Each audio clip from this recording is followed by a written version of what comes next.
Risk management techniques. আমাদের কাছে কি কি রিস্ক ম্যানেজমেন্ট টেকনিক্স আছে? প্রথম হচ্ছে রিস্ক অ্যাভয়েডেন্স, মানে আমি এমন কোনো কাজই করব না যে কাজে রিস্ক ইনভলভ আছে, মানে রিস্ককে আমি টোটালি অ্যাভয়েড করছি, বাইপাস করে চলছি। সেকেন্ড হচ্ছে রিস্ক রিটেনশন, মানে আমি নিজে রিস্কটাকে বিয়ার করছি। যেমন আমি আমার ফ্যাক্টরি বা গাড়িতে যদি কোনো ক্ষয়ক্ষতি হয়, তাহলে আমি আমার পকেট থেকে ওটাকে মেক গুড করব, ওটাকে কম্পেনসেট করব। এটাকে বলা হয় রিস্ক রিটেনশন, নিজে বহন করা, রিস্ক নিজে বহন করা। থার্ড হচ্ছে রিস্ক রিডাকশন অ্যান্ড কন্ট্রোল, মানে হচ্ছে যে আমি কিছু কিছু পদক্ষেপ নিয়ে আমি এমন safety security measure, regular maintenance বা সজাগ থেকে সবসময় আমি রিস্কটাকে যতটা পারি কন্ট্রোল করতে পারবো, রিডিউস করতে পারবো। এটাকেই বলা হয় risk reduction and control. Fourth হচ্ছে রিস্ক ফাইন্যান্সিং, মানে রিস্ককে যদি কোনো লস হওয়ার সম্ভাবনা থাকে তার জন্য আমি আগে থেকে একটা ফান্ড বা একটা প্রভিশন রেডি করে রাখবো, এবং যখনই ওই রিস্ক ওই ঘটনা ঘটবে, ইভেন্ট হবে, তখন আমি আমার ওই ফান্ড থেকে বা ওই প্রভিশন থেকে ওটাকে মেক গুড করবো। এটা হচ্ছে রিস্ক ফাইন্যান্সিং। অ্যান্ড ফাইনালি হচ্ছে রিস্ক ট্রান্সফার। রিস্ক ট্রান্সফার মানে হচ্ছে যে আমার কাছে যে রিস্কটা আছে ওটা আমি অন্যর ঘাড়ে চাপিয়ে দিচ্ছি। এইখানে কিন্তু আমরা বলবো যে রিস্ক ট্রান্সফারটাই হচ্ছে basic principal of insurance. Insurance is a principal যার উপরে ডিপেন্ড আমি কি করছি, যে আমার যে রিস্ক আছে ওটা আমি ইন্স্যুরেন্স কোম্পানির উপরে ট্রান্সফার করে দিচ্ছি। কিসের বিনিময়ে? আমি অল্প একটু প্রিমিয়াম দিচ্ছি, কিন্তু যদি কোনো ঘটনা ঘটে যায়, যে ইভেন্টটা আমি ইনশিওর করলাম, সেটা হলে ইন্স্যুরেন্স কোম্পানি আমাকে মেক গুড করবে। তো insurance is a process of transfer of risk. ঠিক আছে, আমি একটা ছোট এক্সাম্পল দিয়ে বলছি যে একটা গ্রামে 400 বাড়ি আছে, 400খানা বাড়ি, এবং দেখা যাচ্ছে যে প্রতি বছর 4টে করে বাড়ি পুড়ে যাচ্ছে আগুনে, এবং প্রত্যেকটা বাড়ির ভ্যালু ধরা হচ্ছে 20,000 করে। তাহলে বছরে ওই গ্রামে 4টে বাড়ির ক্ষয়ক্ষতি হচ্ছে 80,000 টাকা। সেই 80,000 টাকা যদি সবাই মিলে বিয়ার করে, তাহলে 80,000 divided by 400 is equal to হচ্ছে 200। যদি প্রত্যেকে 200 রুপিস করে কন্ট্রিবিউট করে, তাহলে কিন্তু প্রতি বছর যে 4টে বাড়ি পুড়ে যাচ্ছে তার যে ক্ষয়ক্ষতি হচ্ছে সেটাকে মেকআপ করা যাবে। এই 200 টাকাটা দিয়ে, অল্প টাকা দিয়ে কিন্তু আমরা এই টোটাল লসটাকে কম্পেনসেট করতে পারবো। তো এইখানে কি হচ্ছে, 400 জন মিলে 4 জনের লসকে মেক গুড করছে। That is why these 200 rupees may be called as a premium, and these 20,000 each will be called as sum assured বা insured amount. এবং 400 জন মিলে 4 জনের রিস্ক কভার করছে, মানে ইন্স্যুরেন্স ইজ আ প্রিন্সিপাল যার ভিত্তিতে অনেকজন মিলে কিছু জনের লসকে মেকআপ করে বা লসকে মেক গুড করে। সেই প্রিন্সিপালটার নাম হচ্ছে ইন্স্যুরেন্স। ঠিক আছে, এর উল্টোটা হবে না, এর বিপরীত, মানে কিছু লোক মিলে অনেক জনের লস কম্পেনসেট করছে, এটা কিন্তু ইন্স্যুরেন্স হবে না। একটা জিনিস মনে রাখতে হবে যে আমি খুব অল্পর জন্য খুব বেশি টাকা খরচ করব না, বা খুব অল্পর জন্য আমি অনেক বড় ঝুঁকিও নেব না। এটাকেই বলা হয় টুল অফ ম্যানেজিং রিস্ক। যেমন ধরুন যে আমার 5 লাখ টাকার ফ্যাক্টরির ইন্স্যুরেন্স 5,000 টাকা দিয়ে হয়ে গেলে আমার অবশ্যই সেই 5 লাখ টাকার কভারেজ 5,000 টাকা দিয়ে করে নেওয়া উচিত। বাট সাপোজ এই পেন 10 টাকার পেন, এর ইন্স্যুরেন্স করতে গেলে হয়তো 10 টাকায় প্রিমিয়াম লাগছে কি 10 টাকা বেশি লাগছে, সেই রকম কভারেজে আমার না যাওয়াই ভালো। মানে খুব অল্প জন্য অনেক বেশি টাকা খরচ করা উচিত না। গ্রিভান্স রিড্রেসাল মেকানিজম, এইটা একটা মেকানিজম তৈরি করা হয়েছে যে যদি কোনো কাস্টমার ইন্স্যুরেন্সে ডিস্যাটিসফাইড হয়, অসন্তুষ্ট হয় এই সেবা সার্ভিস নিয়ে বা ক্লেম পেমেন্টে রিফিউজাল নিয়ে, তাহলে সে কোথায় কোথায় যেতে পারে। তো ফার্স্ট হচ্ছে আইআরডিএ একটা মেকানিজম সেট আপ করে রেখেছে প্রত্যেকটা ইন্স্যুরেন্স কোম্পানির সাথে, সেটাকে বলা হয় integrated grievance management system, IGMS। এটাতে ইন্স্যুরেন্স কোম্পানিতে যখন একটা কমপ্লেন লজ হয়, সেই কমপ্লেনটা কিন্তু ডাইরেক্টলি আইআরডিএ এর কাছে যায়, এবং আইআরডিএ প্রত্যেকটা কমপ্লেনকে মনিটর করে। Now comes to insurance ombudsman. Ombudsman একটা ন্যায়পালের মতো কাজ করে, একটা আরবিট্রেটর, একটা কাউন্সিলর বলতে পারেন, যে ইন্স্যুরেন্স কোম্পানি এবং ইন্স্যুরেন্সের যে কনজিউমার তার মধ্যে একটা আরবিট্রেটর বা মিডিয়েটর হিসেবে কাজ করে। এখানেও অ্যাপ্রোচ করা যেতে পারে। এবং আর একটা হচ্ছে consumer forum. You all know that the consumer protection act 1986, মানে ক্রেতা সুরক্ষা আইন যেটাকে বলা হয়, তার আন্ডারে কিন্তু এর 3টে লেয়ার আছে। প্রথম হচ্ছে ডিস্ট্রিক্ট ফোরাম। যদি কম্পেনসেশন অ্যামাউন্ট 20 লাখ অব্দি হয়, আপ টু 20 lakhs, তাহলে আমরা ডিস্ট্রিক্ট ফোরামে যাব। যদি 20 লাখের বেশি হয় কিন্তু আপ টু 1 crore হয়, তাহলে আমরা স্টেট কমিশনের কাছে যাব। আর যদি কম্পেনসেশন অ্যামাউন্ট 1 কোটির বেশি হয়, তাহলে আমরা ন্যাশনাল কমিশনের পার্টি হয়। Elements of a valid contract. Contract আমরা জানি সন্ধি, কন্ট্রাক্ট অ্যাক্টে লেখা আছে। প্রথম হচ্ছে offer and acceptance. Offer and অ্যাকসেপ্টেন্সে এখানে কাস্টমার কিন্তু অফার করছে বীমা কোম্পানির কাছে যে আমি লাইফ ইন্স্যুরেন্স করতে চাই, please give me the cover. তো কাস্টমার যেখানে অফার করছে, ইন্স্যুরেন্স কোম্পানি কি করছে, তার রিস্ক এভ্যালুয়েট করছে। রিস্ক এভ্যালুয়েট করে যে পলিসি অ্যাকসেপ্ট করছে, সেটা হচ্ছে ইন্স্যুরেন্স কোম্পানি অ্যাকসেপ্ট করছে। অফার কে করছে? কাস্টমার বা পলিসি হোল্ডার। আমাদের ইন্স্যুরেন্সে কিন্তু প্রিমিয়াম যেটা আমরা দিই বা নিই, সেটাকে বলা হয় কনসিডারেশন। যেমন ধরুন একটা ইন্স্যুরেন্স কোম্পানির কাছে আমরা যখন আবেদন ফেলি ইন্স্যুরেন্সের জন্য, তো ইন্স্যুরেন্স কোম্পানি আমাদের অ্যাসুরেন্স দেয় যে ডেথ হলে সার্টেন অ্যামাউন্ট দেওয়া হবে, মৃত্যু হলে এই অ্যামাউন্ট দেওয়া হবে, মৃত্যু হলে এই অ্যামাউন্ট দেওয়া হবে এবং ম্যাচুরিটিতে এই অ্যামাউন্ট দেওয়া হবে। মানে যে কোনো ইভেন্চুয়ালিটিস এর এগেনস্টে ক্ষয়ক্ষতি পূরণের জন্য যে এগ্রি করে ইন্স্যুরেন্স কোম্পানি কম্পেনসেশন দেওয়ার জন্য, তার বিনিময়ে কিন্তু ইন্স্যুরেন্স কোম্পানি একটা টাকা চায়, যে টাকাটাকে আমরা প্রিমিয়াম বলি। এই প্রিমিয়াম যদি আমরা রেগুলার টাইমে না দিই, তাহলে কিন্তু কন্ট্রাক্ট ভ্যালিড থাকবে না। তো ইন্স্যুরেন্সে কনসিডারেশন মানে হচ্ছে প্রিমিয়াম। তারপরে হচ্ছে এগ্রিমেন্ট বিটুইন পার্টি। ইন্স্যুরেন্সের ক্ষেত্রে দুটো পার্টি হয়, একটা হচ্ছে ইন্স্যুরার মানে বীমা কোম্পানি, আর একটা হচ্ছে ইন্স্যুরড বা কাস্টমার। তো কাস্টমার আর ইন্স্যুরেন্স কোম্পানির মধ্যে এই এগ্রিমেন্ট কন্ট্রাক্ট হচ্ছে। তো এইখানে কিন্তু দুই পার্টিরই কিন্তু কনসেন্ট থাকতে হবে, দুই পার্টিরই এগ্রিমেন্ট থাকতে হবে, মানে একমত হতে হবে প্রত্যেকটা টার্মস অ্যান্ড কন্ডিশনস এর উপরে। তারপর হচ্ছে ফ্রি কনসেন্ট। ফ্রি কনসেন্ট মানে হচ্ছে যে আমি আমার সম্মতি প্রকাশ করছি, কিন্তু সেটা কোনো ইনফ্লুয়েন্সে না, কোনো প্রেসারে, কোনো চাপে পড়ে আমি করছি না। মানে এটা কোনো ভয় দেখিয়ে কোন রকম ভাবে ইনফ্লুয়েন্স করে আমাকে জোর করে আমাকে আমার কনসেন্ট নেওয়া হচ্ছে, এটা কিন্তু হলে কন্ট্রাক্ট কিন্তু নাল অ্যান্ড ভয়েড হয়ে যায়। তাই জন্য ফ্রি কনসেন্ট খুব জরুরি। তারপরে হচ্ছে ক্যাপাসিটিজ অফ দ্য পার্টিজ। মানে পার্টি, যে পার্টি থাকুক না কেন, তার ক্যাপাসিটি থাকতে হবে। ক্যাপাসিটি বলতে একজন লোক যদি কোনো কন্ট্রাক্ট করতে চায়, তাহলে তার 18 বছর বয়স কম্পালসারিলি হতে হবে। 1 নম্বর কন্ডিশন হলো এটা। দ্বিতীয় কন্ডিশন হচ্ছে যে সে মেন্টালি সাউন্ড হতে হবে, মানসিকভাবে সে সুস্থ হতে হবে, সুস্থ মস্তিষ্কের লোক হতে হবে। এবং থার্ড হচ্ছে যে সে ব্যাংক্রাফট না হয়ে যাবে। ইনসলভেন্ট বা দেওয়ালিয়া ব্যক্তি কিন্তু কোনো কন্ট্রাক্ট করতে পারে না। তো এইখানেও কিন্তু ক্যাপাসিটি বলতে এই কন্ডিশন ফুলফিল করলেই একমাত্র সে ক্যাপাসিটি হচ্ছে, এবং তার প্রিমিয়াম পেইং ক্যাপাসিটিও থাকতে হবে, তারও সেই ক্ষমতা থাকতে হবে অবশ্যই। এবং 6 নম্বর কন্ডিশন হচ্ছে লিগালিটি অফ দ্য কন্ট্রাক্ট। আমরা কোনো বেআইনি কাজ করার জন্য, যেমন ব্যাংক রবারি করার জন্য আমরা কোনো কন্ট্রাক্ট করলে কিন্তু এটা কোনো কন্ট্রাক্ট ভ্যালিড হবে না। আমাদের যে পারপাসে আমরা কন্ট্রাক্ট করছি সেটা কিন্তু লিগাল হতে হবে, বৈধ হতে হবে। অবৈধ কাজের জন্য কিন্তু কোনো রকম কন্ট্রাক্ট কিন্তু হবে না। যদি কেউ করে তাহলে সেটা নাল অ্যান্ড ভয়েড হয়ে যাবে। তো এইটা হচ্ছে যে কোনো কন্ট্রাক্টের জন্য 6টা কন্ডিশন, এবং insurance is also a contract. তো ইন্স্যুরেন্সের এই 6টা কন্ডিশন তো ফুলফিল করতেই হবে, এই 6টা কন্ডিশন ম্যান্ডেটরি। কিন্তু ইন্স্যুরেন্স কন্ট্রাক্টে কিন্তু apart from all this 6 conditions, আমাদের আরো একটা হচ্ছে utmost good faith. Utmost good faith হচ্ছে যে উভয় পক্ষকে, ইন্স্যুরেন্স কোম্পানি এবং কাস্টমার, দুই পক্ষকেই সমস্ত কিছু ডিটেলস, মেটেরিয়াল ফ্যাক্টস একে অপরকে কিন্তু জানাতে হবে। সেটাকে বলা হয় আটমোস্ট গুড ফেথ। এবং যদি না জানায়, যদি হাইড করে নেয়, তাহলে কিন্তু এটা আটমোস্ট গুড ফেথ হয় না। এবং utmost good faith is the essential element of a valid insurance contract.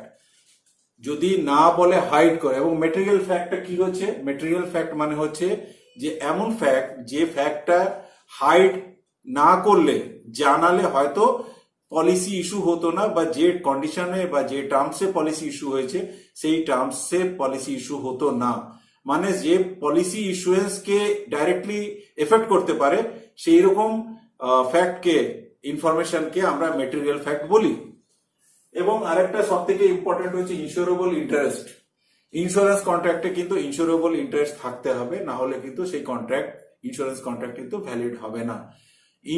ইন্স্যুরেবল interest হচ্ছে যে যে বস্তু বা যে ব্যক্তির ইন্স্যুরেন্স আমি করছি সেই ব্যক্তির বা সেই বস্তুর কোনো ক্ষতি হলে বা হানি হলে কিন্তু আমার লস হবে, তাহলে আমার ইন্স্যুরেবল ইন্টারেস্ট সেই ব্যক্তি বা সেই জিনিসের মধ্যে আমার আছে।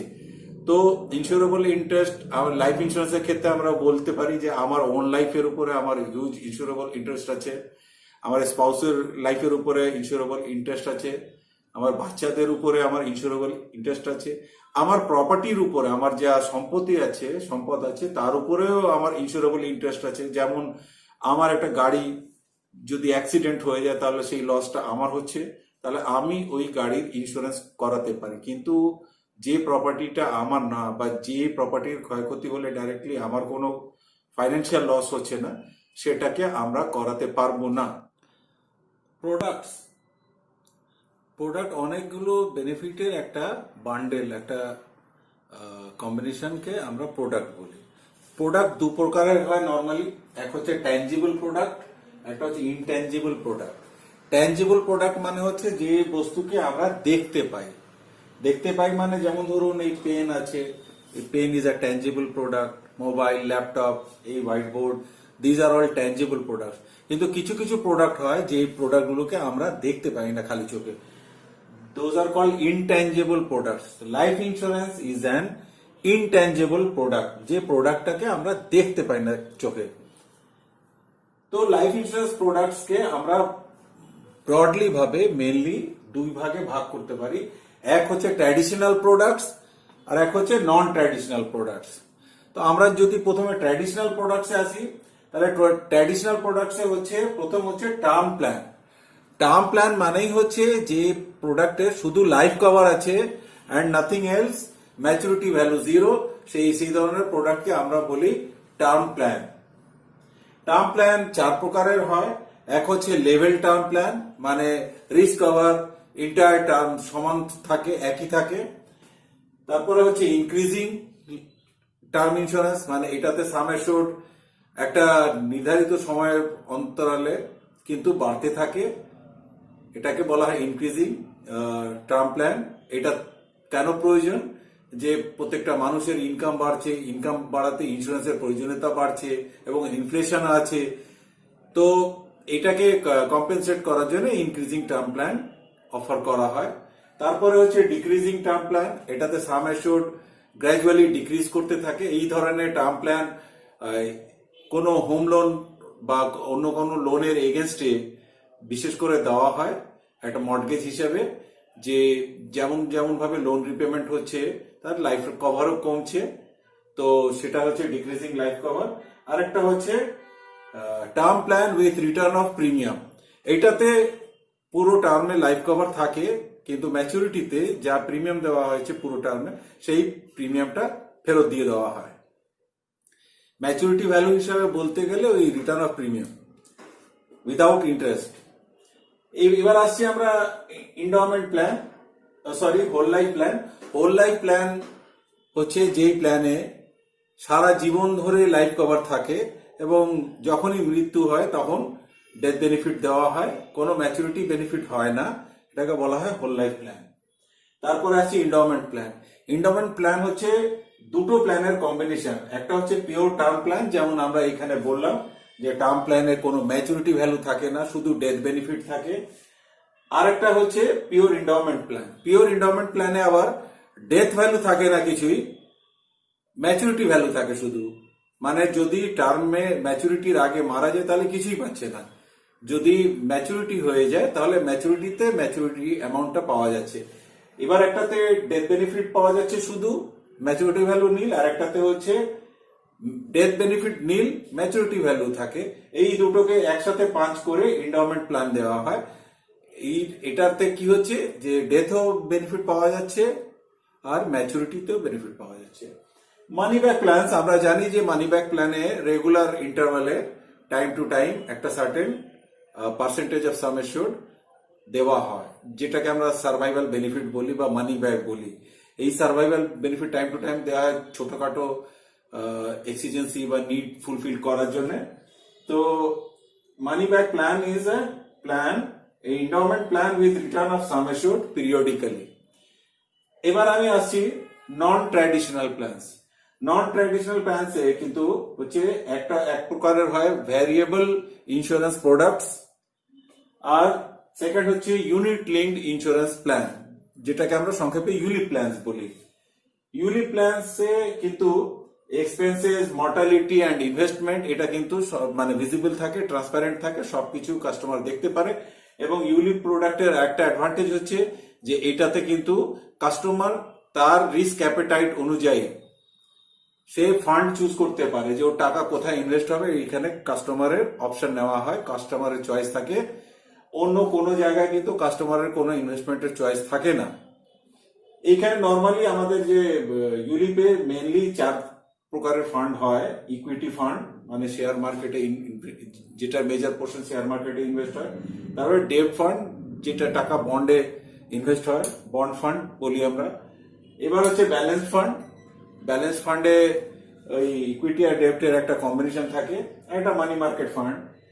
এই 4টে ফান্ড মেনলি থাকে এবং এই 4টে ফান্ডের কম্বিনেশন দিয়ে আরো অন্যান্য ফান্ড তৈরি হয় এবং অনেকগুলো মিসলেনিয়াস ফান্ডও আছে। তো এই ফান্ড কাস্টমারকেই চুজ করতে হয় according to his risk appetite. And variable insurance প্রোডাক্টে কিন্তু একটা রেগুলার একটা ফিক্সড ইন্টারেস্ট দেওয়া হয়, এটাও ট্রান্সপারেন্ট একটা প্ল্যান।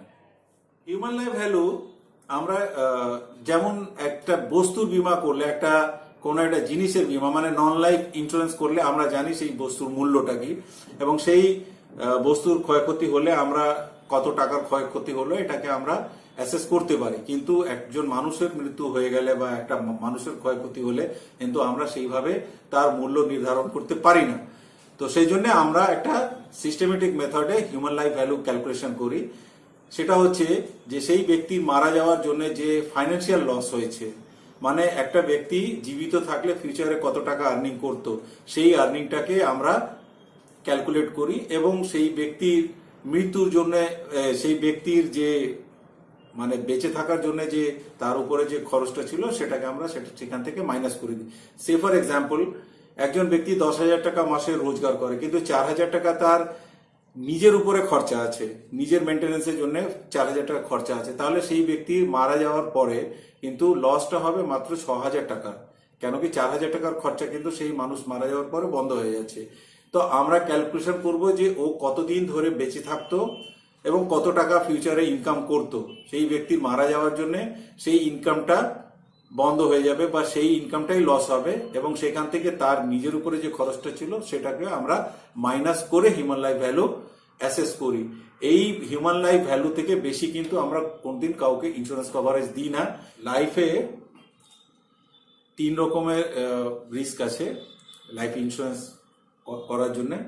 সেটাতে হচ্ছে ডাইং টু আর্লি, মানে খুব অকাল অসময়ে মৃত্যু হয়ে যাওয়াটা হচ্ছে ডাইং টু আর্লি, এটা একটা রিস্ক। দ্বিতীয় হচ্ছে লিভিং টু লং, অনেকদিন ধরে আমি বাঁচি কিন্তু আমার তো ইনকাম করার অ্যাক্টিভ লাইফে থাকার যে টাইমটা আছে ওটা তো লিমিটেড, সীমিত, কিন্তু তারপরে আমি 80 বছর, 90 বছর, 100 বছর বাঁচছি কিন্তু আমার কোনো ইনকাম নেই, দ্যাট ইজ অ্যানাদার রিস্ক। আর third risk is living with disability, মানে অপঙ্গ হয়ে, ইনক্যাপাসিটেড হয়ে, ডিসেবল হয়ে আমি বেঁচে থাকছি, এটাও একটা রিস্ক। এই 3টে রিস্ককে আমরা মূলত ভাবে কভার করি এবং HLV কে অনেক সময় আমরা CLV থেকে, কাস্টমার লাইফ টাইম ভ্যালু থেকে আমরা কনফিউজ করে ফেলি। এটা কিন্তু ইন্স্যুরেন্স দেওয়ার জন্য যে একজন ব্যক্তিকে কত টাকা কভারেজ দেওয়া যাবে বা একজন ব্যক্তির মৃত্যুতে কত টাকা লস হবে সেইটা ক্যালকুলেশন করার জন্য আমরা HLV ক্যালকুলেশন করি, মানে হিউম্যান লাইফ ভ্যালু।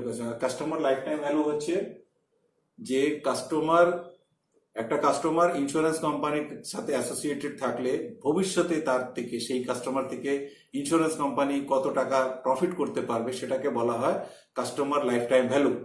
মানে একজন কাস্টমার ফিউচার প্রিমিয়াম দেবে, সেই প্রিমিয়াম থেকে কোম্পানির কত লাভ হবে, বা সেই কাস্টমার আরো ফার্দার কোনো পলিসি নেবে, বা ওই কাস্টমারের জন্য আরো হয়তো আমরা রেফারেন্স পাবো, সেই রেফারেন্স থেকে যা প্রফিট হবে একজন customer life time value calculation করার জন্য আমরা তার ফিউচার প্রিমিয়াম মানে সেই কাস্টমার থেকে ইন্স্যুরেন্স কোম্পানি কত টাকা প্রফিট করতে পারবে, লাভ করতে পারবে, সেটাকে বলা হয় customer life time value, that is CLV.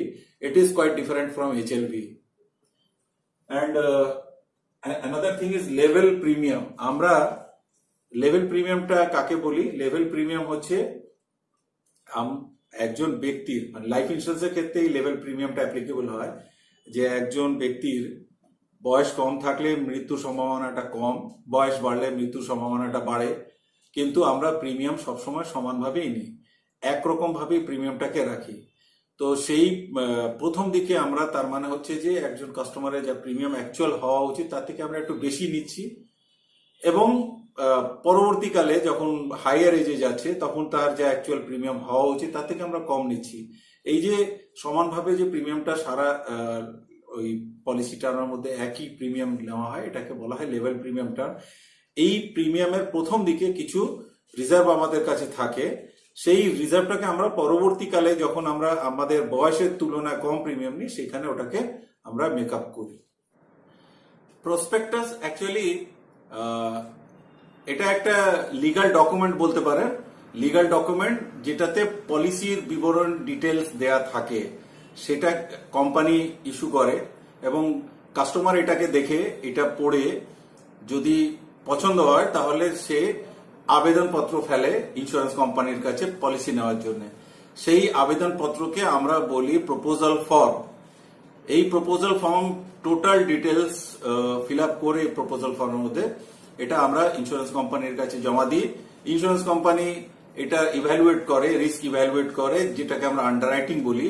এই আন্ডাররাইটিং প্রসেসের পরে রিস্ক দেওয়া হবে কিনা, কতটা দেওয়া হবে না দেওয়া হবে, এটা বিচার করার পরে আন্ডাররাইটার যখন পলিসির রিস্ক অ্যাকসেপ্ট করে নেয় তাহলে আমরা এফপিআর অর্থাৎ ফার্স্ট প্রিমিয়াম রিসিট ইস্যু করি। এই ফার্স্ট প্রিমিয়াম রিসিট একটা এভিডেন্স, একটা প্রমাণ যে পলিসি কন্ট্রাক্ট শুরু হয়ে গেছে। এতক্ষণ ধরে প্রস্তাবের অবস্থায় ছিল, এখন পলিসি কন্ট্রাক্ট শুরু হয়ে গেছে, এটার একটা প্রমাণ। এটাতে পলিসি নাম্বার দেওয়া থাকে এবং আদার টার্মস অ্যান্ড কন্ডিশনসও দেওয়া থাকে ব্রিফলি, যেমন কত বছর প্রিমিয়াম পে করতে হবে, কত সাম অ্যাসিওর্ড আছে, ম্যাচুরিটি কবে হবে, ম্যাচুরিটিতে কোনটা গ্যারান্টিড সাম অ্যাসিওর্ড আছে, এবং কাস্টমারের নাম, ঠিকানা ইত্যাদি বৃত্তান্ত এইসব দেওয়া থাকে। এবার হচ্ছে যে এফপিআর ইস্যু করার পরে আমরা পলিসি ডকুমেন্ট ইস্যু করি।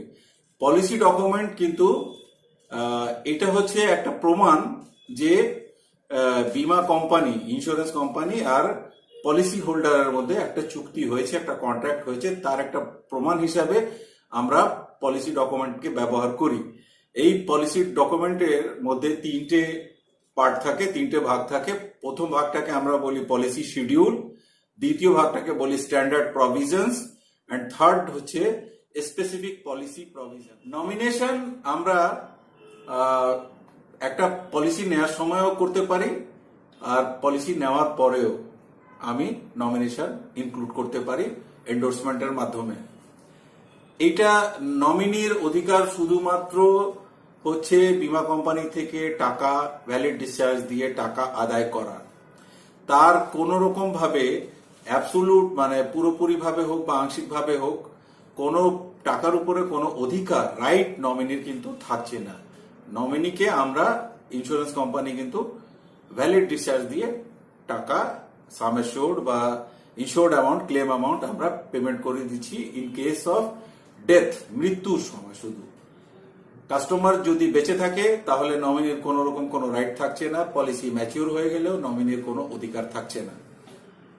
এটা এমডব্লিউপি অ্যাক্টের আন্ডার যদি কোনো পলিসি ইস্যু হয়, মানে ম্যারিড উমেন্স প্রপার্টি অ্যাক্ট 1874 এর সেকশন 6 এর আন্ডারে যদি কোনো পলিসি ইস্যু হয় তাহলে সেখানে নমিনেশনের প্রয়োজন হয় না, এবং অ্যাসাইনমেন্ট যদি আমি করি তাহলে অ্যাসাইনমেন্ট করলে কিন্তু নমিনেশন অটোমেটিক্যালি ক্যান্সেল হয়ে যায়, বাতিল হয়ে যায়। এবার আসছে অ্যাসাইনমেন্ট। অ্যাসাইনমেন্ট হচ্ছে ট্রান্সফার অফ পলিসি রাইটস, মানে পলিসির যে অধিকার আমরা পুরোপুরি ট্রান্সফার করে দিচ্ছি যাকে আমরা পলিসি অ্যাসাইন করছি। মানে যে পলিসি অ্যাসাইন করে তাকে আমরা বলি অ্যাসাইনর, আর যাকে আমরা পলিসি অ্যাসাইন করছি যে ব্যক্তিকে বা যে সংস্থাকে, সেই তাকে আমরা বলি অ্যাসাইনি। এবং এই অ্যাসাইনমেন্ট দু রকম ভাবে হয়, একটা কন্ডিশনাল অ্যাসাইনমেন্ট আছে আর একটা হচ্ছে অ্যাবসলিউট অ্যাসাইনমেন্ট। কন্ডিশনাল অ্যাসাইনমেন্ট মানে হচ্ছে যে সার্টেন কন্ডিশনস বা হ্যাপেনিং এর না হওয়া বা হওয়ার জন্য যে কন্ডিশন দেওয়া রয়েছে সেটা ফুলফিল হয়ে গেলে কিন্তু অ্যাসাইনমেন্ট অটোমেটিক্যালি বাতিল হয়ে যায়। আর অ্যাবসলিউট অ্যাসাইনমেন্ট কিন্তু কোনোদিনও বাতিল হয় না, ওটা কিন্তু পার্মানেন্টলি থেকে যায়। ক্লেমস দু প্রকারের হয়, একটাকে আমরা বলি সার্ভাইভাল ক্লেম, মানে বেঁচে থাকা অবস্থায়, জীবিত থাকা অবস্থায় যে টাকাগুলো আমরা কোম্পানি, বীমা কোম্পানি থেকে পাই বা ডিমান্ড করি সেটাকে বলি আমরা সার্ভাইভাল ক্লেম।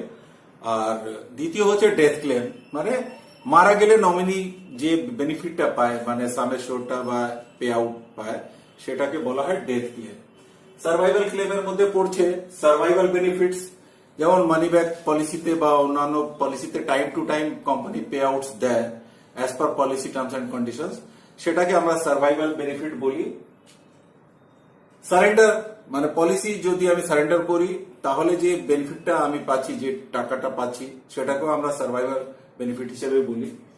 রাইডার বেনিফিটস, যদি কোনো হেলথ রাইডার নেওয়া থাকে বা ডিসেবিলিটি রাইডার নেওয়া থাকে তাহলে আমি জীবিত অবস্থায় তো সেই টাকাটা নিচ্ছি, তো সেটাকেও সার্ভাইভাল ক্লেম হিসেবে ট্রিট করা হয়। এবং ম্যাচুরিটি বেনিফিটস, আপনারা জানেন যে একটা পলিসিতে একটা টার্ম দেওয়া থাকে, সেই টার্ম পূরণ হয়ে গেলে একটা ম্যাচুরিটি বেনিফিটস দেওয়া থাকে অ্যাজ পার পলিসি কন্ডিশনস, তো ম্যাচুরিটি বেনিফিটটাকে আমরা সার্ভাইভাল ক্লেম হিসেবে ট্রিট করি বা বলি।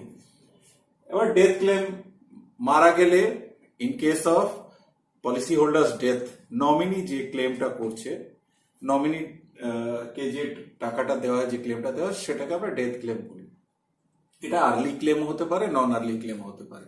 আর্লি ক্লেম পলিসি 3 বছরের মধ্যে, পলিসি চালু হওয়ার পরে, রিস্ক কভার চালু হওয়ার 3 বছরের মধ্যে যদি পলিসি হোল্ডারের মৃত্যু হয় তাহলে ওটাকে আমরা আর্লি ক্লেম বলি। আর 3 বছর পরে যদি মৃত্যু হয় তাহলে ওটাকে আমরা non early claim. MWP act, married women's property act 1874, এই আইনটা সেকশন 6 ধারা 6 যেটা বলছে যে এই অ্যাক্টের অনুযায়ী যদি কোনো পলিসি ইস্যু হয় তাহলে সেই পলিসির বেনিফিটস এক্সক্লুসিভলি সেই পলিসির বেনিফিশিয়ারিদের জন্য হচ্ছে। এখানে কোনো ইনকাম ট্যাক্স ডিপার্টমেন্ট হোক কি কোনো ব্যাংক হোক বা কোনো সরকার হোক, ইনকাম ট্যাক্স, সিবিআই, কেউই আর কি কোর্ট এই প্রপার্টিকে অ্যাটাচ করতে পারবে না। This policy will be exclusively for the benefit of the person's life and wife and children. তো এইখানে বেনিফিশিয়ারি হয়, বেনিফিশিয়ারি বউ, ওয়াইফ একা হতে পারে বা ওয়াইফের সাথে আরেকজন বাচ্চা বা একাধিক বাচ্চা বেনিফিশিয়ারি হতে পারে, বা শুধু বাচ্চা, একটা বাচ্চা বা অনেকগুলো বাচ্চা বেনিফিশিয়ারি হতে পারে। তো এই যে পেমেন্টটা হয় বেনিফিশিয়ারির জন্যই হয়। যে কোনো টাকা, যে কোনো claim amount, say for example death claim হোক কি ম্যাচুরিটি ক্লেম হোক কি সার্ভাইভাল বেনিফিট হোক কি ইউলিপের ক্ষেত্রে পার্शियल উইথড্রল হোক বা সারেন্ডার হোক, what ever may be, that must be for the exclusive benefit of wife and children. কিন্তু এটাতে ট্রাস্টি অ্যাপয়েন্ট করতে হয়, কেন কি ট্রাস্টির মাধ্যমেই পেমেন্ট করা হয়। তো সেই ট্রাস্টির দায়িত্ব হচ্ছে টাকা বীমা কোম্পানি থেকে বুঝে নেওয়া এবং বেনিফিশিয়ারিদেরকে দিয়ে দেওয়া, বেনিফিশিয়ারির হিতের জন্য, লাভের জন্য সেটাকে জুডিশিয়াসলি খরচ করা। এই পলিসিতে কোনো নমিনেশন হয় না, কেন কি এখানে অলরেডি বেনিফিশিয়ারিজ থাকে, so there is no need to nominate anybody here. ইন্স্যুরেন্সের অ্যাপ্লিকেশন, মানে কোথায় কোথায় আমরা ইন্স্যুরেন্স ব্যবহার করতে পারি, তার মধ্যে তো একটা হলো MWP অ্যাক্ট, দ্বিতীয় হলো কিম্যান ইন্স্যুরেন্স। কিম্যান ইন্স্যুরেন্স হচ্ছে যে একটা কোম্পানি সব থেকে ইম্পর্টেন্ট যে পার্সন বা মোস্ট ইম্পর্টেন্ট পার্সন যারা হয়, তাদের যদি মৃত্যুতে কোম্পানির হিউজ লস হয়, মানে তার রিপ্লেসমেন্ট সহজে পাওয়া যায় না, তাহলে তাকে কম্পেনসেট করার জন্য তারা ইন্স্যুরেন্স কভার নিয়ে নেয় সেই এমপ্লয়ির লাইফের উপরে, মানে সেই ইন্স্যুরেন্স করা হয় কিম্যান ইন্স্যুরেন্স বলা হয় তাকে। এই কিম্যান ইন্স্যুরেন্সে কিন্তু লাইফ কভার করবে তার যে ইম্পর্টেন্ট কিম্যান এমপ্লয়ি আছে তার, এবং প্রিমিয়াম দেওয়া হয় কোম্পানির অ্যাকাউন্ট থেকে, এবং ডেথ ক্লেমের টাকা মানে এমপ্লয়ি মারা গেলে যে টাকাটা সেটা কোম্পানির ইনকাম হয়, সেটাকে বলা হয় কিম্যান ইন্স্যুরেন্স। এটাতে শুধু টার্ম প্ল্যান দেওয়া হয়। টার্ম প্ল্যান মিনস যেখানে কোনো ম্যাচুরিটি বেনিফিট থাকে না, অনলি ডেথ বেনিফিট থাকে। আর একটা জায়গা আমরা ইন্স্যুরেন্সটাকে ব্যবহার করতে পারি, সেটা হচ্ছে mortgage redemption policy, MRI. Mortgage redemption insurance বলা হয়, পলিসি ঠিক হবে না, ইন্স্যুরেন্স। এটা হচ্ছে যখন কেউ হোম লোন নেয়, তো হোম মর্টগেজ থাকে ব্যাংকের কাছে বা যেখান থেকে যে ফাইন্যান্সিয়াল ইনস্টিটিউশন থেকে লোন নিয়েছে, তো সেই লোনের এগেনস্টে যদি লোন চলাকালীন লোনই যদি মারা যায়, তাহলে কিন্তু সেই মানে বাড়ি বা হোম ফরফিট করে নিতে হয়, অকশন করতে হয় লোন রিকভার করার জন্য। কিন্তু যদি ইন্স্যুরেন্স করা থাকে তাহলে ডেথ ক্লেমের টাকা দিয়ে কিন্তু তার লোন রিপ্লেনিশ হয়ে যায়। তার জন্য মর্টগেজ রিডেমশন ইন্স্যুরেন্স করা হয়। এটাতে নর্মালি ডিক্রিজিং টার্ম প্ল্যান দেওয়া হয়, যেখানে কি লাইফ কভার ইএমআই যত আস্তে আস্তে করে শোধ হচ্ছে, লোন অ্যামাউন্ট কমছে, তেমনি তেমনি ইন্স্যুরেন্স কভারেজ কমবে। এবং এমনভাবে এটা করা হয় যে যখন লোন পুরো নীল হয়ে যাবে, ইন্স্যুরেন্স কভারেজও নীল হয়ে যায়। আন্ডাররাইটিং হচ্ছে একটা প্রসেস, যে প্রসেসের মাধ্যমে আমরা বিভিন্ন রিস্ক ক্যাটাগরিকে সেগ্রিগেট করি, আলাদা আলাদা করি, এবং যাতে একটা রিস্ক ক্যাটাগরি আর একটা রিস্ক ক্যাটাগরির সাথে না মিশে যায়, আর কোন রকম উল্টো পাল্টা লাইফ যদি আমার ইন্স্যুরেন্সের মধ্যে না ঢুকে যায়, কেন কি অ্যাডভার্স সিলেকশন হলে অ্যাডভার্স লাইফ যদি আমাদের এই সুস্থ লাইফের সাথে বা নর্মাল লাইফের সাথে মিশে যায়, তাহলে কিন্তু আলটিমেটলি সাফারার হবে নর্মাল লাইফ। তো ওই প্রসেসটাকে ফিল্টারেশন করা, প্রসেসটাকে বা সিলেকশনটাকে আমরা বলি আন্ডাররাইটিং। এই আন্ডাররাইটিং দু প্রকারের হয়, এক হচ্ছে মেডিকেল আন্ডাররাইটিং, একটা হচ্ছে নন মেডিকেল আন্ডাররাইটিং। মেডিকেল আন্ডাররাইটিং হচ্ছে যে আমরা মেডিকেল এক্সামিনেশনের মাধ্যমে কাস্টমারের পলিসি বা রিস্ক স্টার্ট করি বা রিস্ক দিই, অ্যাকসেপ্ট করি। এবং নন মেডিকেল আন্ডাররাইটিং হচ্ছে যেখানে আমরা মেডিকেল এক্সামিনেশন ছাড়াই কাস্টমারের details, occupation and age, health, build, এইগুলো দেখে আমরা যে পলিসি অ্যাকসেপ্ট করি, রিস্ক অ্যাসেস করি, সেটাকে আমরা বলি নন মেডিকেল আন্ডাররাইটিং। এবার হচ্ছে আন্ডাররাইটার কত রকম ভাবে রিস্ক ইভ্যালুয়েট করতে পারে বা ডিসিশন দিতে পারে। প্রথম হচ্ছে অ্যাকসেপ্টেন্স অ্যাট অর্ডিনারি রেট, মানে আমরা নর্মাল পিপল নর্মাল রেটে, যেটা আমাদের নর্মাল প্রিমিয়াম চার্ট আছে, প্রিমিয়াম রেট আছে, সেই প্রিমিয়াম রেটে আমরা পলিসি দিচ্ছি।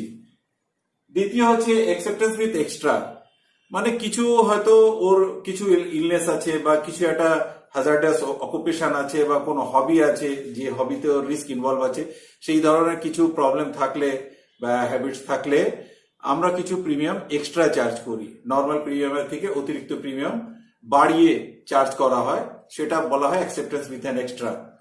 থার্ড হচ্ছে acceptance with a lien. Lien মানে হচ্ছে যে আমি কিছু সময়ের জন্য কিছু ফুল সাম অ্যাসিওর্ড বা কোনো সাম অ্যাসিওর্ডই আমরা দিই না। সাপোজ যে একজনকে 6 মাসের লিয়েন দেওয়া হলো, মানে লিয়েন হচ্ছে যে ফার্স্ট 6 মান্থে যদি তার মৃত্যু হয় বা কোনো কিছু অঘটন ঘটে, তাহলে আমরা কোনো সাম অ্যাসিওর্ডই দেবো না, বা 50% লিয়েন থাকলে আমরা 50% অফ দ্য সাম অ্যাসিওর্ড দেবো। কিন্তু লিয়েন পিরিয়ডটা কাটিয়ে ওঠার পরে কিন্তু আবার ফুল সাম অ্যাসিওর্ডের জন্য রিস্ক কভার চালু হয়ে যাবে। একটা হচ্ছে acceptance with a restrictive clause. Restrictive clause এর মানে হচ্ছে যে আমরা সার্টেন ইভেন্চুয়ালিটিতে কিছু কিছু কারণে যদি সেই মৃত্যু ঘটে, তাহলে কিন্তু আমরা রিস্ক কভার দেব না, এটাকে বলা হয় acceptance with a restrictive clause. And last হচ্ছে পোস্টপোনমেন্ট। পোস্টপোনমেন্ট মানে হচ্ছে যে আমরা এখন হয়তো কাস্টমারের হেলথ বা অন্য কিছু ডিটেলস এমন আছে যে ইমিডিয়েট রিস্ক কভার চালু করা যাচ্ছে না, তো ওটাকে 6 মাস 3 মাস এরকম একটা সময় দিয়ে সেটাকে পোস্টপোন করে দেওয়া হচ্ছে। মানে আমরা এই পলিসিটাকে পোস্টপোন করলাম, মানে আমরা এই প্রপোজালটাকে পোস্টপোন করলাম, মানে কিছুদিন পরে 3 মাস 6 মাস পরে আমরা এই রিস্কটাকে আমরা অ্যাকসেপ্ট করতে পারি, কিন্তু এই মুহূর্তে অ্যাকসেপ্ট করা যাচ্ছে না। আর একটা হচ্ছে ডিক্লাইন করা। ডিক্লাইন মানে তো আউটরাইটলি আমরা ওই লাইফের জন্য কোন রকম কোনো রিস্ক প্রোভাইড করতে পারছি না, পলিসি অ্যাকসেপ্ট করছি না, ডিক্লাইন হয়ে যাচ্ছে এবং সমস্ত কিছু যা টাকা পয়সা দিয়েছে সেটা আমরা ফেরত দিয়ে দিই, ওটাকে বলা হয় decline. Friends, anti money laundering অথবা AML, একটা prevention of anti money laundering act আইন অনুযায়ী কোনো ব্ল্যাক মানি, কোনো আনঅথরাইজ সোর্স থেকে টেরোরিস্ট অ্যাক্টিভিটির জন্য, উগ্রপন্থী অ্যাক্টিভিটির জন্য যদি কোনো টাকা কোনো জায়গা থেকে কোনো জায়গায় ট্রান্সফার হয়, সেটা সোর্সটা ইলিগাল থাকে কিন্তু ওটাকে লিগালাইজ করার জন্য লিগাল যা সোর্স আছে, লিগাল সোর্স ব্যবহার করা হয়, এটাকে আটকানোর জন্য আমরা একটা আইন আছে যেটার নাম হচ্ছে PAML, মানে prevention of anti money laundering act. তো আমরা যেটা করি ইন্স্যুরেন্সের ক্ষেত্রে, ব্যাংকের ক্ষেত্রে একই জিনিস, অ্যান্টি মানি লন্ডারিং, সেখানে একটা certain amount, say for up to 50,000 above হলে আমরা ক্যাশ ট্রানজাকশন করি না, বা 1 লাখ অ্যান্ড অ্যাবাভ হয়ে গেলে আমরা প্রুফ অফ ইনকাম বা সোর্স অফ ফান্ড চাই, সেটাকে বলা হয় AML guidelines. You all know KYC, know your customer. কাস্টমারের আইডেন্টিটি খুবই ইম্পর্টেন্ট। KYC জন্য আমার তিনটে জিনিস আমাকে দেখতে হবে। 1 নম্বর হচ্ছে আইডেন্টিটি অফ দ্য কাস্টমার, মানে ফটো, তার নাম, ঠিকানা, এই 3টে জিনিস কিন্তু থাকতে হবে, তাহলে আমরা বলবো যে KYC কমপ্লিট হয়েছে।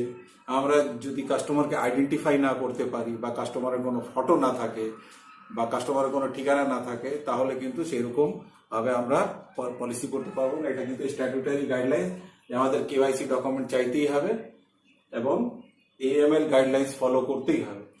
এবার প্রশ্ন হচ্ছে যে আমরা কি কি ডকুমেন্ট চাই, কি কি ডকুমেন্ট লাগে একটা ইন্স্যুরেন্স করতে। তো সবার প্রথম হচ্ছে এজ প্রুফ, তারপরে হচ্ছে অ্যাড্রেস প্রুফ, তারপরে হচ্ছে identity proof, photo, bank proof and income proof.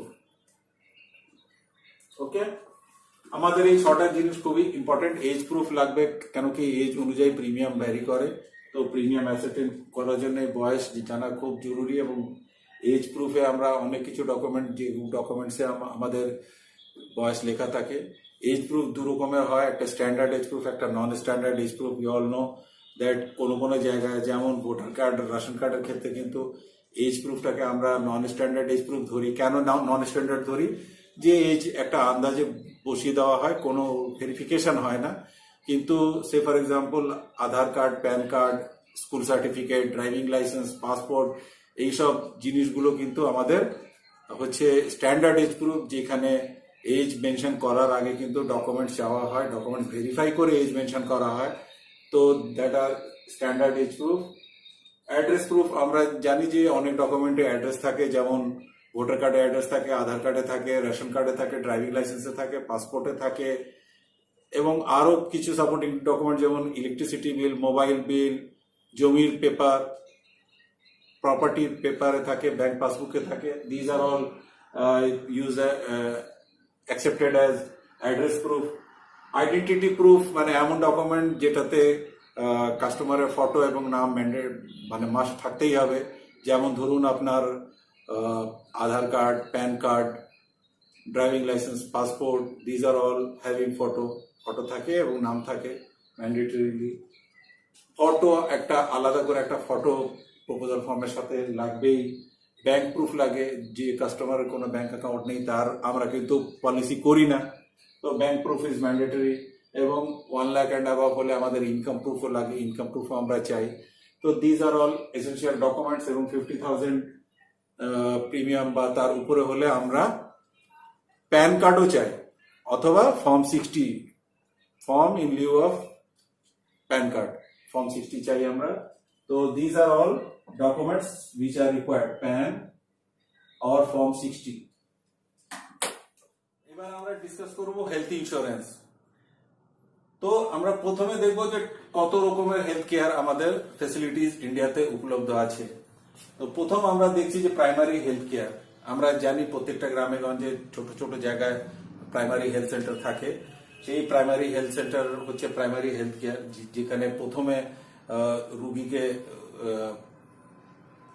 পাঠানো হয় বা নিয়ে যাওয়া হয় এবং সেখান থেকে রেফার করলে secondary health care centre. Secondary health care বলতে বড় শহরের ডিস্ট্রিক্ট লেভেলে যে হসপিটালগুলো থাকে, সে সরকারিও হতে পারে, প্রাইভেটও হতে পারে, সেইগুলোকে কভার করা হয় সেকেন্ডারি হেলথ কেয়ারে। তারপরে আসে টারশারি হেলথ কেয়ার। টারশারি হেলথ কেয়ার মানে হচ্ছে বড় হাসপাতাল, যেখানে টোটাল সমস্ত রকম সার্জারি থেকে আরম্ভ করে ভেন্টিলেটর ইত্যাদি সবকিছু অ্যাভেলেবেল থাকে। এটা সরকারি হতে পারে, প্রাইভেটও হতে পারে। তো এই তিনটে লেভেল আছে হেলথ কেয়ার সিস্টেমের। আমাদের যত বড় হসপিটালস বাই আছে সেইগুলো আইদার সেকেন্ডারি হেলথ কেয়ার আর টারশারি হেলথ কেয়ার মধ্যে পড়ছে। এবার আমরা যদি দেখি যে মেডিক্লেম, গ্রুপ মেডিক্লেম বা হেলথ কেয়ার সিস্টেম আমাদের ইন্ডিয়াতে কিভাবে শুরু হলো, তো প্রথম হলো ESIC, employee state insurance corporation. এটা একটা গভর্নমেন্ট বডি যে প্রাইভেট কোম্পানি বা সরকারি কর্মচারীদের, লোয়ার লেভেলে যে কর্মচারীদের একটা সামান্য কন্ট্রিবিউশনের এগেনস্টে একটা হেলথ কেয়ার ফেসিলিটি দেওয়া হয়। এদের নিজস্ব হেলথ কেয়ার সেন্টার থাকে, তাই সেখানে ডিসপেন্সারি থাকে, হসপিটালের সাথে টাই আপ থাকে। সেই নিজস্ব হসপিটালও হতে পারে, সরকারি প্রাইভেটও হতে পারে। তো এটা ছাড়া আবার সিজিএইচএস মানে সেন্ট্রাল গভর্নমেন্ট হেলথ স্কিম আছে। সেন্ট্রাল গভর্নমেন্ট এমপ্লয়ীদের হেলথ কভারের জন্য, মেডিকেল ট্রিটমেন্টের জন্য ফেসিলিটিস সেন্ট্রাল গভর্নমেন্ট হেলথ, এইদেরও নিজস্ব হসপিটাল, ডিসপেন্সারি থাকে। তো apart from this all commercial health insurance, যেটাকে আজকের দিনে আমরা বলি মেডিক্লেম। মেডিক্লেম পলিসি প্রোভাইড করে নন লাইফ ইন্স্যুরাররা।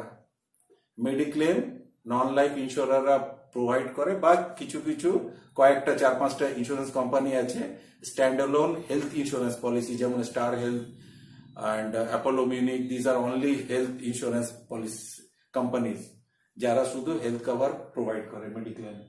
এবার আমরা আসছি, যদি আমরা insurance, health insurance product wise আমরা যদি ক্লাসিফিকেশন করি, তাহলে 3 ধরনের প্রোডাক্ট মার্কেটে অ্যাভেলেবল আছে। এক হচ্ছে ইন্ডেমনিটি কভার। ইন্ডেমনিটি কভার মানে যা খরচ হয়েছে তাই রিম্বার্স হবে, যেমন মেডিক্লেমে হয়। হসপিটালাইজেশন, তার জন্য যে প্রি হসপিটালাইজেশন, পোস্ট হসপিটালাইজেশন, এইটার জন্য যে তো আপনার রিম্বার্সমেন্ট হয় অ্যাকচুয়াল খরচ বেসিসে ইন্ডেমনিটি, সেটাকে আমরা বলি ইন্ডেমনিটি কভার। তারপরে আসছে ফিক্সড বেনিফিট কভার, যেটাকে আমরা হসপিটাল ক্যাশ হিসেবে বলি। হসপিটাল ক্যাশে হচ্ছে যে যতদিন হসপিটালে থাকবে তার ইন্স্যুরেন্স সাম এশিওর্ডের একটা certain percentage for per day expenses হিসেবে রিইম্বার্সমেন্ট হয়, সেটাকে বলা হয় ফিক্সড বেনিফিট কভার। মানে খরচ যাই হোক না কেন, একটা certain fixed agreed amount per day hospitalisation হিসেবে দেওয়া হয়। তৃতীয় হচ্ছে critical illness cover. Critical illness cover মানে হচ্ছে যে রোগ হলেই একটা লামসাম টাকা দিয়ে দেওয়া হয়, irrespective of hospitalisation or treatment. Say মানে রোগের এগেনস্টে একটা fixed sum assured, fixed amount একটা দেওয়া হয়, সেটাকে বলা হয় ক্রিটিক্যাল ইলনেস কভার। এটার সাথে কিন্তু কোনো ট্রিটমেন্ট বা কোনো রকম কোনো প্রুফ ফের কোনো সম্পর্ক নেই। এটা রোগ হলেই, রোগের ডায়াগনোসিস হলেই সাবমিট করলে ক্লেম পাওয়া যায়। এবার আমরা কাস্টমার সেগমেন্ট হিসেবে যদি এই হেলথ ফেসিলিটিকে আমরা বা হেলথ কেয়ার, হেলথ ইন্স্যুরেন্সকে ডিভাইড করি, তাহলে আবার 3 রকমের হয়। এক হচ্ছে ইন্ডিভিজুয়াল কভার, মানে আমি একজন ইন্ডিভিজুয়াল হিসেবে একটা মেডিক্লেম পলিসি কিনলাম, সেটা ইন্ডিভিজুয়াল পলিসি হয়ে গেল। তারপর হচ্ছে গ্রুপ কভার, মানে গ্রুপ ইন্স্যুরেন্সের মাধ্যমেও হেলথ কভার পাওয়া যায়, গ্রুপ মেডিক্লেম হয়। একটা কোম্পানিতে যতগুলো কর্মচারী আছে তার বেনিফিটের জন্য সেই কোম্পানি একটা গ্রুপ মেডিক্লেম পলিসি নিয়ে নেয়। আর থার্ড হচ্ছে মাস পলিসি। মাস পলিসি হচ্ছে যে পলিসি, এইগুলো মেনলি হচ্ছে সরকারের স্কিমস, গভর্নমেন্ট স্কিমস, যেখানে অনেকগুলো লোককে, মানে এন্টায়ার পপুলেশনকে বা এন্টায়ার সেগমেন্টকে, একটা particular segment, lower segment, BPL সেগমেন্টকে একটা হেলথ কভারেজ দেওয়া হয়, সেটাকে বলা হয় মাস পলিসি।